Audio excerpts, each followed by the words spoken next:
पाटील साहेब या ठिकाणी आहेत। मागच्या काळामध्ये कोळी समाजाकरता 10,000 शीतपेट्या वितरणाचा कार्यक्रम त्यांनी हातामध्ये घेतला होता आणि त्या माध्यमातून आपलं सरकार असताना देखील आपण नवीन जेटी असतील, नवीन फिशिंग हार्बर्स असतील, मोठ्या प्रमाणात शीतपेट्या असतील, अशा प्रकारचे विविध उपक्रम हे सातत्याने त्या ठिकाणी चालवले आणि विशेषतः या आपल्या संपूर्ण भगिनींना चांगल्या प्रकारचं वातावरण मिळावं, चांगल्या प्रकारच्या सोयी मिळाव्यात याकरता अनेक योजना त्याही काळामध्ये आपण राबवल्या आणि मला विश्वास आहे की आज ताईंनी जो हा इनिशिएटिव्ह घेतलाय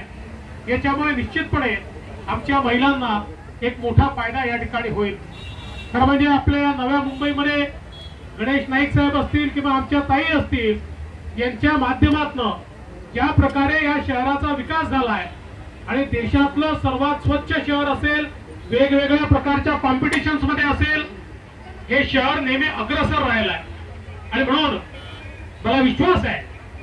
की येत्या काळामध्ये आता आपली महानगरपालिका तर त्या ठिकाणी संपलेली आहे, बरखास्त आहे, म्हणजे त्याची मुदत संपली आहे, नवीन निवडणुका होणार आहे,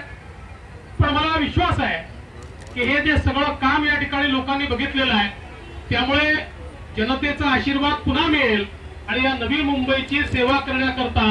आमच्या या नेत्यांच्या नेतृत्वामध्ये पुन्हा एकदा ही जी सगळी मंचावरची टीम आहे ती आपल्या सेवेमध्ये येत्या काळामध्ये आपल्याला पाहायला मिळेल।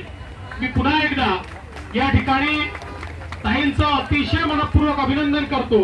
आणि हे जे लोकोपयोगी कामं ताई तुम्ही सातत्याने करता आहात ते अशीच सुरू राहावी आणि त्याकरता गोवर्धनी मातेचा आशीर्वाद हा सातत्याने तुमच्या पाठीशी राहावा। खरं म्हणजे असं आहे की तुमच्यासारखे गणेश नाईक साहेब आहेत, तुम्ही आहेत, पाटील साहेब आहेत, आमचे नरेंद्र आहेत,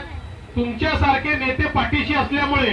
मला एकही दिवस जाणवलं नाही की मी मुख्यमंत्री नाही। मला असं वाटतं मी आजही मुख्यमंत्रीच आहे, त्याच्यामुळे तुम्ही मला त्याची कमतरता जाणवू दिली नाही आणि शेवटी मनुष्य कुठल्या पदावर आहे महत्वाचं नाही, तो काय करतोय महत्वाचा आहे। गेले 2 वर्ष एकही दिवस घरात न थांबता मी जनतेच्या सेवेमध्ये आहे, त्याच्यामुळे मला कधीही जनतेने जाणवू दिलं नाही की आता मी मुख्यमंत्री नाहीये, विरोधी पक्षनेता म्हणून मी उत्तम काम करतोय आणि